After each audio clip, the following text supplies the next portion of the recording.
On December 19th, 1944, during an emergency conference at Verdun, Allied commanders asked General George S. Patton a seemingly impossible question. How long would it take to halt his current offensive, turn his massive Third Army north, and counterattack the sudden German breakthrough near Bastogne? A conventional military answer would have been measured in weeks of chaotic redeployment. Patton calmly replied that he could begin the attack within days. The room was stunned, with some assuming it was just typical bravado. But he wasn't bluffing. Before he even walked into that meeting, his staff was already preparing to turn an entire army. The popular legend of the Battle of the Bulge often reduces this moment to a single, commanding general barking an order for his tanks to simply turn right. But the reality was a logistical and operational nightmare. Just 3 days earlier, on December 16th, Germany had launched a massive surprise winter offensive through the Ardennes forest, shattering the American front.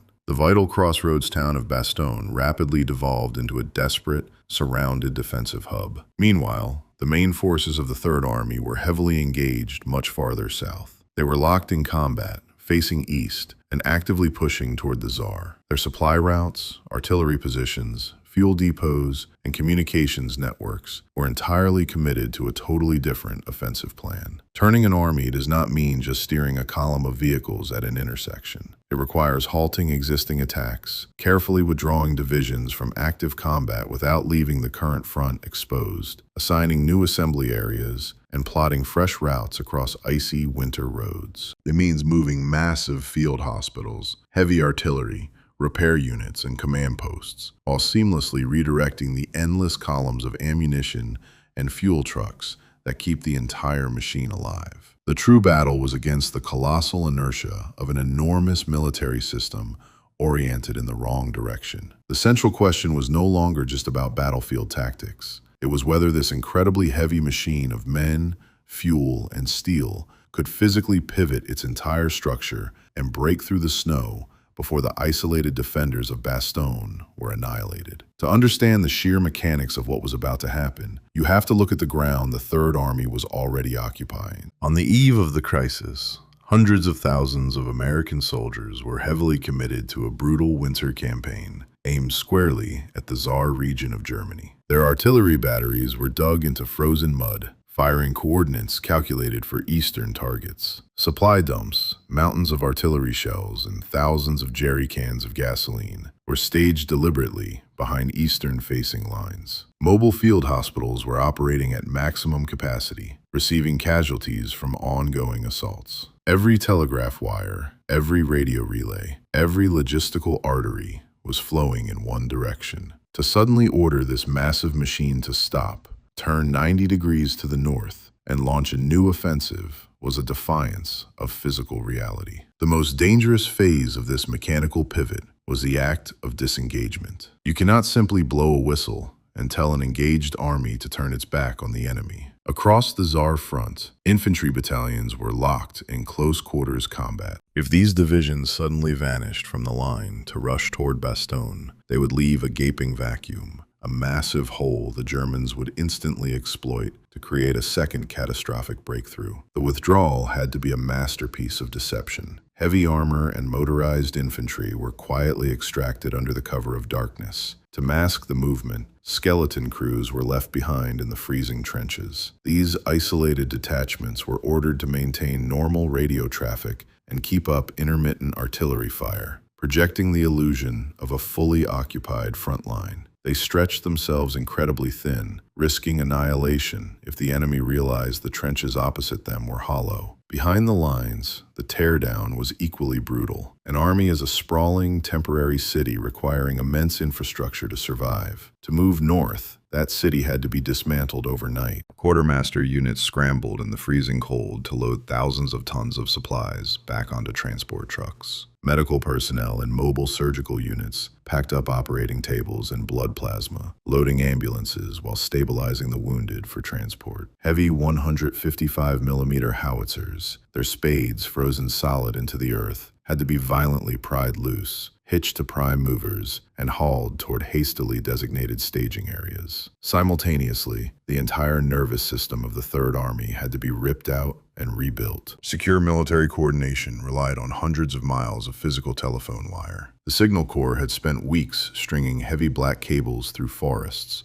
to connect command posts to battalions facing east. Now, thousands of linemen had to abandon those networks, load spools of fresh wire onto jeeps, and race northward. Working in pitch-black conditions and freezing temperatures, their fingers numb, they scaled ice-covered trees and strung new lines across the winter landscape. Without these new communication arteries, command headquarters would be blind and deaf, unable to coordinate the complex ballet of armor moving toward the Ardennes. Once the divisions were uncoupled from the front line and the infrastructure was loaded, the sheer friction of geography took hold. The map between the Saar and the Ardennes was a sprawling grid of narrow European farm lanes and fragile stone bridges. By late December, the region was locked in one of the worst winters in recorded history. Roads were buried under heavy snow or glazed with black ice, forcing thousands of 30-ton Sherman tanks, heavily laden supply trucks, and mechanized infantry columns onto this fragile network carried the limitless potential for a catastrophic traffic jam. Military police deployed to freezing intersections, working in strict blackout conditions to manage the surging tide of metal. A single jackknifed fuel truck could block a vital artery for hours. Mechanics worked relentlessly on icy shoulders, hacking frozen mud from tank treads to keep engines running in sub-zero temperatures. Every hour consumed by this frozen logistical nightmare was an hour the defenders of Bastogne did not have. The ticking clock driving this frantic pivot echoed from a shrinking perimeter over 100 miles to the north. Inside the stone, elements of the 101st Airborne and the 10th Armored Division were completely cut off. The same persistent winter overcast, a ceiling of low gray clouds, heavy fog and driving snow that made the roads treacherous, was actively choking the Bastogne defenders. The weather effectively grounded Allied air power. C-47 transport planes could not locate drop zones to deliver desperately needed supplies, and P-47 Thunderbolts could not fly close air support to strafe the German armor, constantly probing the perimeter. Without air resupply, the situation inside the Bastogne pocket was rapidly shifting from desperate to mathematically impossible. Ammunition was dwindling to critical levels. Artillerymen were placed on strict rationing, authorized to fire only at confirmed, massed targets. Soldiers on the line were counting their M1 Garand clips, knowing every bullet fired brought them closer to fighting with bayonets and entrenching tools. More terrifying than the lack of ammunition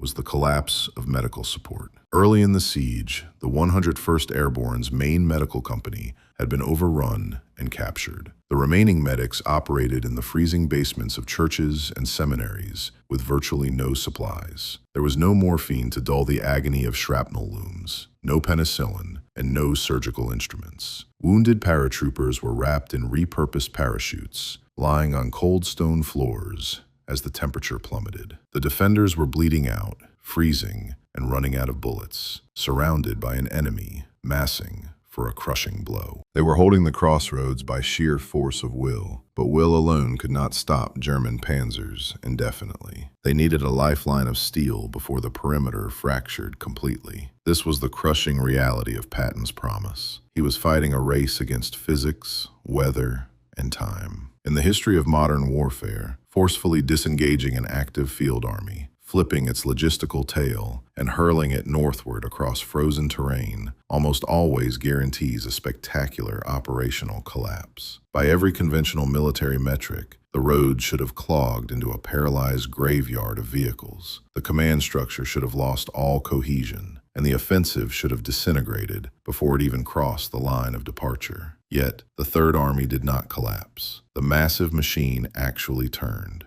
And the reason it managed to execute one of the most astonishing logistical pivots in military history had nothing to do with improvised miracles. It was the result of a meticulously calculated contingency plan, drafted while the rest of the Allied front was still reeling from the initial shock. The pivot began, not with a spontaneous shout at a muddy intersection, but in the quiet, tense rooms of Third Army headquarters days earlier. On December 16th, when the German High Command launched their massive offensive through the Ardennes, they relied on a specific psychological calculation. They believed that sudden, overwhelming violence would sever American communications and force Allied commanders into days of confused, reactionary meetings. German planners assumed it would take weeks for the rigid American military bureaucracy to draft new orders, reposition logistics, and physically move troops. They banked on paralysis. But they fundamentally misunderstood how Patton's staff operated. Long before the emergency conference at Verdun on December 19th, Patton's intelligence chief, Colonel Oskar Koch, had been tracking the subtle, menacing buildup of German forces opposite the Ardennes. While other commands dismissed the warnings, Third Army headquarters took them seriously. By the time the German assault actually broke the American lines, Patton's operations officer, Colonel Halley Maddox, and his staff were already running the math. They did not wait for supreme commanders to tell them what to do. They immediately began calculating the exact logistical requirements to disengage their own army and hurl it north. When Patton walked into that stun-filled room at Verdun and casually promised General Dwight D. Eisenhower that he could attack within days, he was not pulling a timeline out of thin air. He was armed with 3 separate, highly detailed operational plans,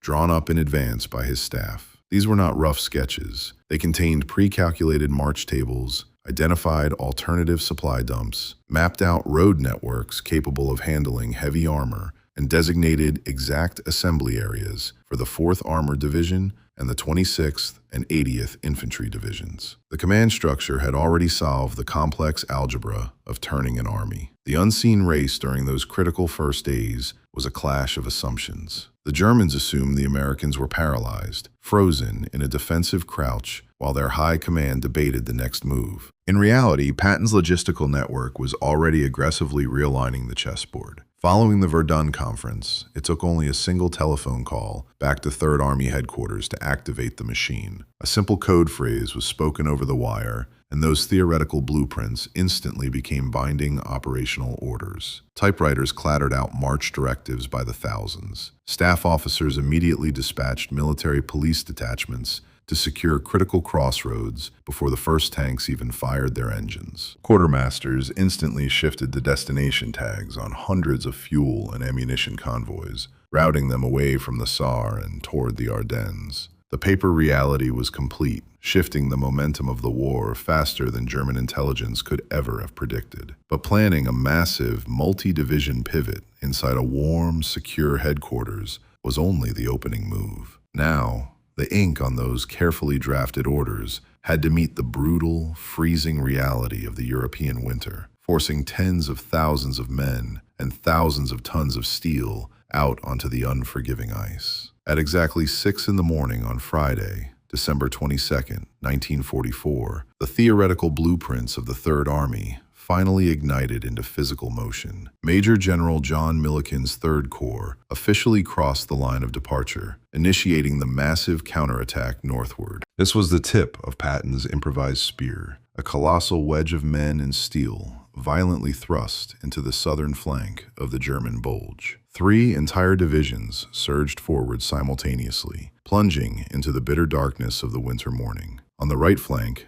the 81st Infantry Division, known as the Blue Ridge Division, advanced toward a series of jagged, heavily defended ridges. On the left, the 26th Infantry Division, the Yankee Division, pushed aggressively into the deep, frozen valleys and dense pine forests of the Ardennes, and driving straight up the center, carrying the immense, crushing weight of the main breakthrough effort, was the 4th Armored Division. The temperature hovered near 0 degrees Fahrenheit. The men of the 4th Armored, commanded by Major General Hugh Gaffey, were seasoned, mechanized veterans who had spearheaded Patton's historic, lightning-fast dash across France just months earlier. But absolutely nothing in their operational history or their training manuals had prepared them for this specific brand of hell. In the popular imagination, Patton's relief of Bastogne is often envisioned as a triumphant, high-speed race down an empty European highway, with columns of tanks roaring to the rescue at 40 miles an hour, banners flying. The reality was a brutal,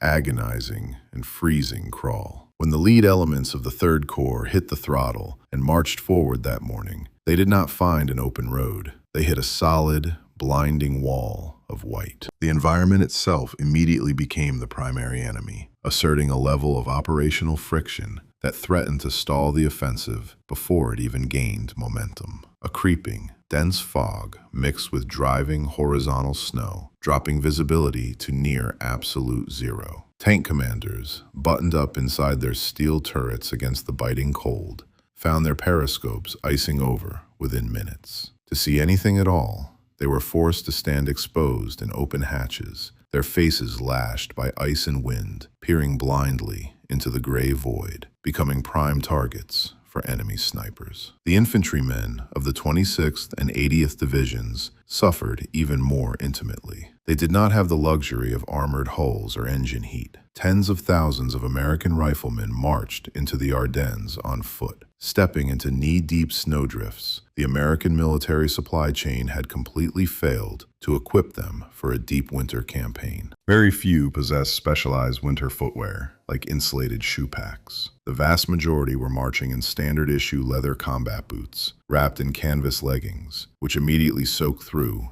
and froze solid to their feet. Trench foot and severe frostbite began producing casualties before the first shots were even fired. Men marched forward in a state of numb exhaustion, their wet uniforms freezing as stiff as boards, knowing that stopping to rest in the snow meant risking freezing to death. The road network leading north toward Bastogne was entirely unsuited for a modern mechanized army. These were not broad, paved, strategic highways. They were narrow, winding macadam ribbons and dirt farm tracks, originally designed for horse-drawn wagons and local agricultural traffic. Now, they were buried under deep snowdrifts and glazed with solid, unyielding black ice. Moving 30-ton M4 Sherman tanks and heavily laden half-tracks across this treacherous terrain defied the basic laws of physics. The standard American tank tracks were equipped with smooth, rubber-backed blocks designed for maximum speed and durability on the paved roads of summer.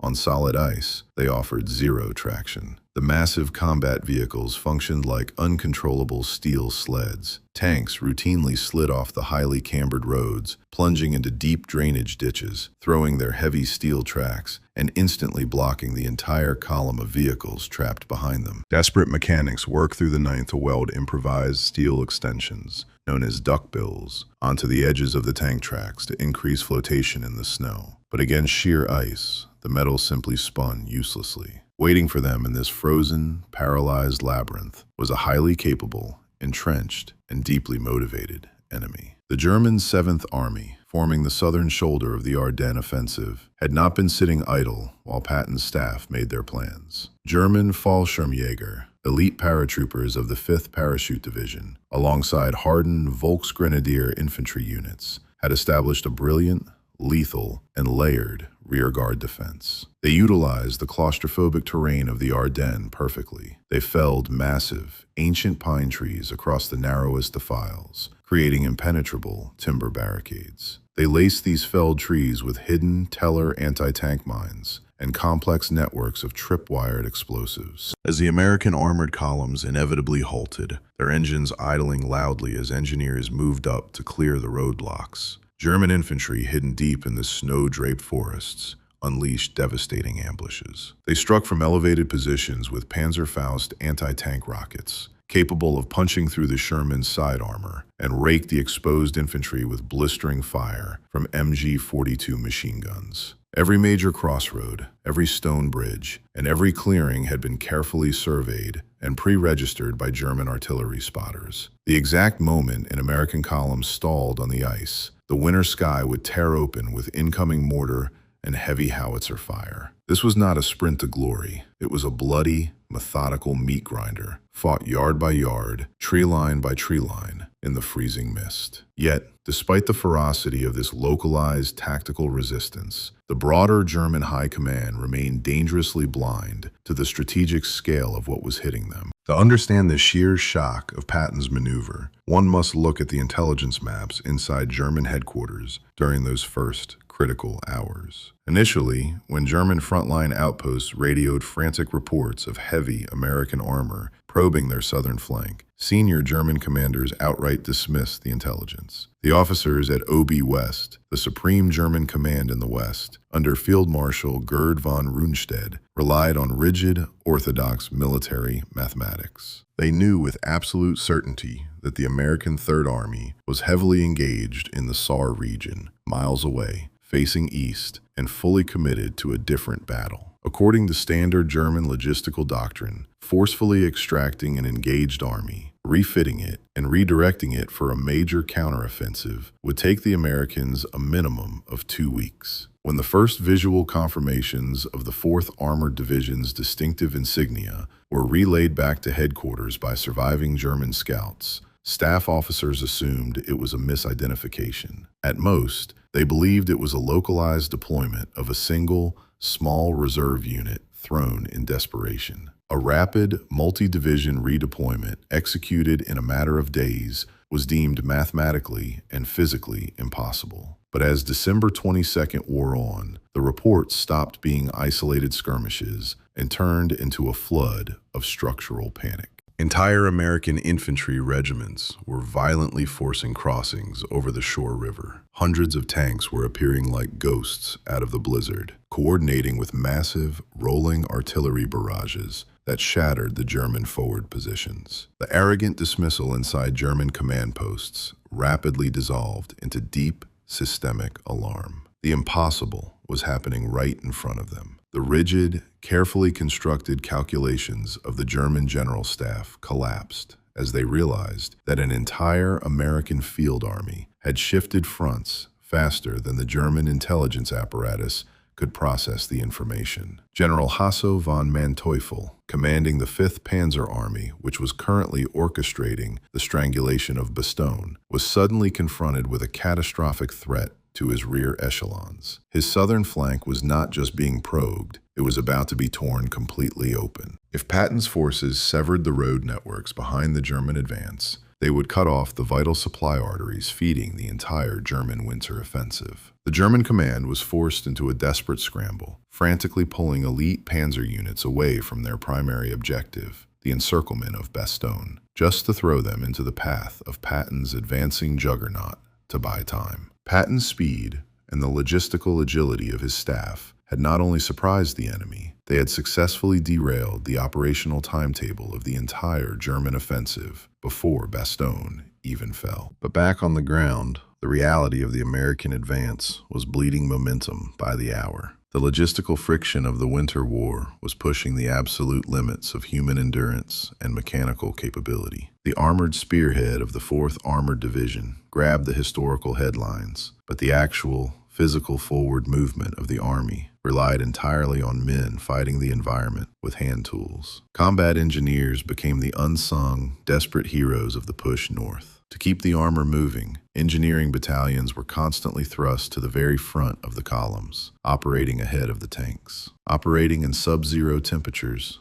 they had to manually clear snow-choked routes and dismantle complex, buried minefields. The Germans heavily utilized shoe mines, small anti-personnel devices made of wood that could not be detected by standard metal detectors. To find them, American engineers were forced to drop to their knees in the snow and gently prod the frozen earth with their bayonets. Because heavy winter gloves eliminated the delicate tactile sensitivity needed to feel a hidden tripwire in the snow, these men frequently worked barehanded, their skin cracking and bleeding in the frigid air, disarming high explosives while under direct enemy sniper fire. When retreating German forces blew the ancient stone bridges across the deep Ardennes ravines, American engineers waded chest-deep into freezing, ice-choked rivers to construct heavy steel Bailey bridges in pitch darkness. They hammered thick steel pins and heaved heavy, freezing iron panels into place, while German mortar shells sent geysers of freezing water into the air around them. If the engineers failed, the tanks stopped. If the tanks stopped, the entire offensive failed, and Bastogne would fall. Immediately behind the engineers, the artillery crews fought their own agonizing war against the elements. The 105mm and 155mm howitzer batteries, tasked with suppressing the German ambush points and providing a shield of high explosives for the advancing infantry, found that the extreme cold was fundamentally altering the mechanics of their weapons. The heavy recoil oil inside the artillery cylinders thickened into a useless, freezing sludge, severely slowing the rate of fire. Worse, the massive steel breeches of the guns frequently froze solidly shut. To maintain the vital, rolling barrages required to protect the advancing troops, artillerymen resorted to extreme, dangerous measures. They used blowtorches to manually thaw the frozen metal of the breeches just long enough to slam the next high-explosive shell into the chamber. Furthermore, the blinding fog rendered standard visual spotting completely impossible. Forward observers crawled through the snow ahead of the main line, calling in artillery coordinates blindly by sound and compass bearing. They walked a terrifying tightrope of mathematical precision, knowing that a single miscalculated degree on their radio call could drop high explosives directly onto their own advancing infantry. Even deeper behind the line of contact, the sheer mechanical survival of the offensive hung by a thread. An armored division consumes astronomical quantities of fuel, ammunition, and spare parts simply to exist, let alone fight a grueling offensive battle. Keeping the Third Army supplied as it pivoted meant relying on a frantic, relentless stream of supply trucks, battling immense, sprawling traffic jams that stretched for miles. The military police deployed to the frozen, dark intersections fought a losing battle against the sheer volume of metal surging north. Operating under strict blackout conditions to avoid attracting the attention of German artillery spotters, a single jackknifed 2.5-ton cargo truck on a slick hill could instantly paralyze an entire divisional supply route, stranding thousands of men without ammunition. The supply convoys, driven largely by exhausted quartermaster troops and hardened veterans of the famed Red Ball Express,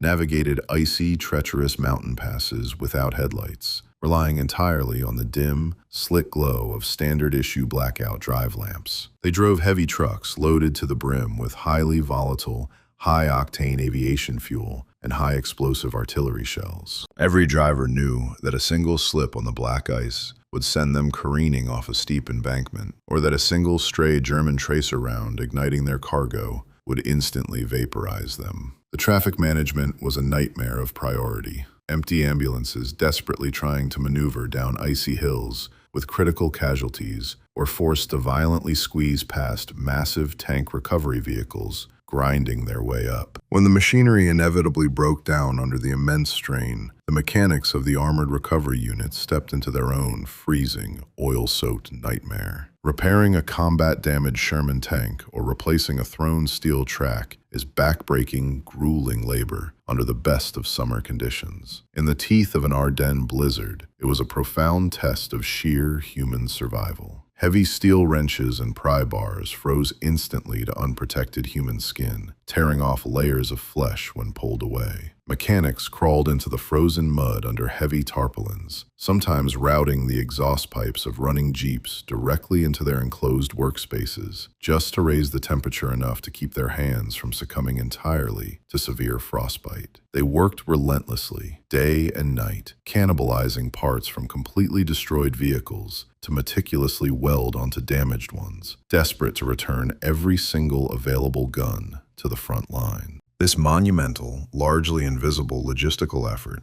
proved that the entire counteroffensive relied just as heavily on the endurance of a 19-year-old truck driver navigating a slick hill in the dark and a freezing mechanic swinging a sledgehammer against a frozen track pin as it did on the tank commanders leading the armored charge. Without the supply chain forcing its way through the ice, Patton's grand strategy was nothing more than lines on a map. Through this immense, grinding combination of combat engineering, relentless artillery fire, sheer logistical grit, and raw armored violence, the Third Corps slowly, agonizingly battered its way through the outer crust of the German defenses. The leading elements of the 4th Armored Division tore through the initial rearguard screens, leaving a trail of burning German vehicles, shattered roadblocks, and scarred earth in their wake. They were moving. They were destroying the enemy positions that had been deemed impenetrable just hours before, proving that the colossal mechanical pivot of the Third Army had successfully transitioned from theory into violent reality. But as the armored spearhead ground deeper into the claustrophobic valleys of the Ardennes, the bitter,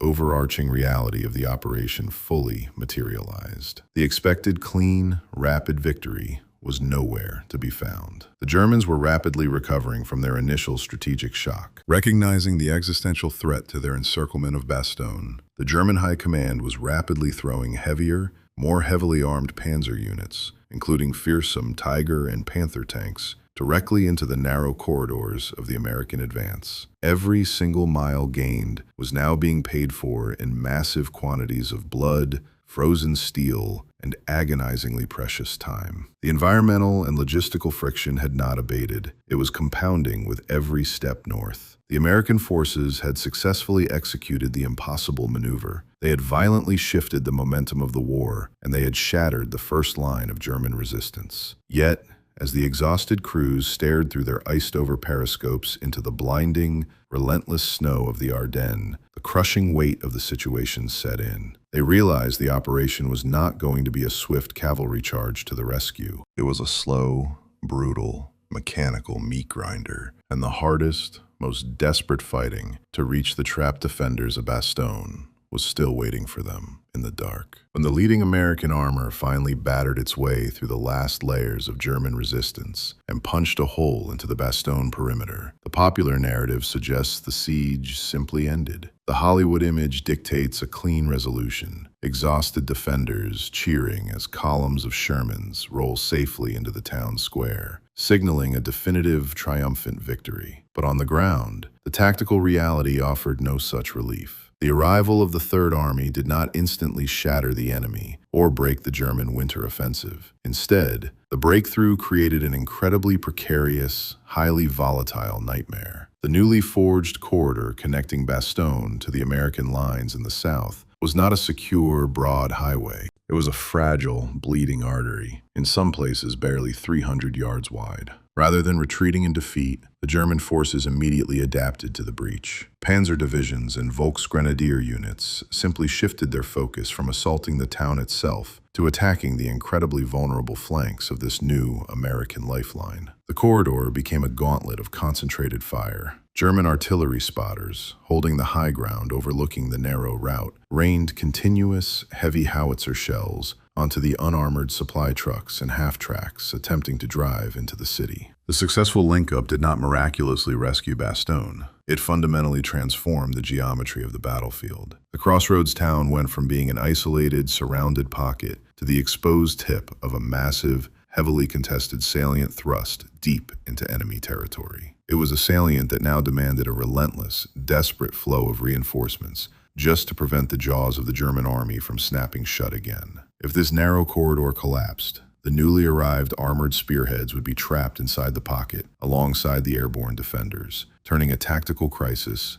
into a strategic catastrophe. Holding that thin thread of a road open required just as much mechanical violence and logistical sacrifice as the initial effort to break through. American infantry units were forced into brutal, localized counterattacks day and night, fighting tree to tree simply to push the German artillery observers out of range of the asphalt. The siege was not over. It had only entered a new, infinitely more complex phase. To actually secure the town, the spearhead of the Third Army had to do more than just touch the perimeter. It had to physically hold the German army apart during the specific, violent culmination of its drive. That violent culmination arrived in the fading daylight of December 26th, 1944. The tip of the Third Army's spear, a task force of the 4th Armored Division, commanded by Lieutenant Colonel Creighton Abrams, was stalled just miles from the Bastogne perimeter. Between them and the trapped defenders lay the heavily fortified village of Assenois, crawling with German paratroopers and anti-tank guns. Standard doctrine dictated a methodical assault. You bring up heavy infantry and clear it house by house. But doing that would take another day, and Bastogne did not have another day. The defenders were down to their last artillery shells, and paratroopers were preparing for a catastrophic German nighttime assault. Abrams made a ruthless, split-second calculation. He would not stop to fight a deliberate battle. He would take the colossal, built-up momentum of the Third Army's 100-mile pivot and hurl it straight through the village in one suicidal sprint. He called in an artillery barrage directly onto Assenois, but with a terrifying twist. He ordered his lead tanks, commanded by Captain William Dwight, to charge not after the barrage ended, but exactly as the high-explosive shells were still detonating. At 16:45, the winter sky tore open. As American shells rained down, turning the snow-covered streets into a storm of shrapnel, Dwight's M4 Shermans hit the throttles. They did not slow down to engage targets. They drove directly into the curtain of their own artillery fire. Half-tracks followed, infantrymen firing heavy machine guns continuously from the open tops to suppress the stunned defenders. The sheer, blinding speed of the assault paralyzed the German paratroopers. They were accustomed to armored units halting when fired upon, but these tanks operated on pure, desperate kinetic energy. A hidden German 75mm anti-tank gun managed to fire one panicked shot, missing the lead Sherman, before the massive 30-ton vehicle simply ran over the gun and its crew without breaking stride. The armor smashed through the burning village, leaving crushed barricades in its wake. Bursting out of the northern edge of Assenois, the lead tank, a heavily scarred Sherman named Cobra King, accelerated down the final stretch of snow-covered road. Through the freezing twilight and the heavy smoke, the tank crew spotted a line of exhausted, frost-bitten figures huddled in foxholes just ahead. They were not wearing the field gray of the German army. They were the battered engineers of the 326th Airborne Engineer Battalion, holding the southernmost edge of the Bastogne perimeter. At 16:50, the treads of Cobra King ground to a halt. The physical linkup was made. Stepping back from the smoking wreckage of Assenois and the exhausted handshakes in the snow, the true weight of that moment becomes clear. The breakthrough was not a miracle of spontaneous bravery. It was the lethal, physical culmination of a logistical masterpiece. The extreme combat pressure exerted by those lead tanks was only possible because a perfectly synchronized machine of supply trucks, field telephones, and staff officers had completely rewritten the rules of operational mobility behind them. It proved exactly what the American military machine was capable of when forced to adapt. The breakthrough on December 26, 1944, settled the central conflict of the Ardennes campaign, but not in the way popular legend describes. The relief of Bastogne is frequently remembered as the ultimate triumph of a single hero, the story of an unyielding commander who willed his tanks through the snow by sheer force of personality. Yet that mythology obscures the real lesson of the battle. General George S. Patton's aggressive decisiveness was the catalyst, but his order to pivot the Third Army worked only because it was backed by an extraordinary military machine capable of executing it. When the Allied commanders gathered at Verdun on December 19th, the true obstacle was never a lack of fighting spirit. It was the crushing physical inertia of an entire army fighting on another front. The relief of Bastogne was won by the meticulous contingency planning of staff officers who anticipated the crisis before the orders were issued. It was sustained by an unseen army of Signal Corps linemen stringing wire through freezing forests, quartermasters rerouting fuel convoys in pitch-black conditions, and combat engineers assembling Bailey bridges in icy waters under fire. The Third Army did not simply turn right. It reorganized its communications, supply lines, and artillery grids in mid-stride. This was the defining contrast between the two armies in the winter of 1944. The German command relied on strategic surprise and the assumption that rigid American bureaucracy would paralyze the Allied response. Instead, they collided with a deeply institutionalized, standardized military system that could dissolve its own infrastructure, reverse its logistical tail, and strike 100 miles away with devastating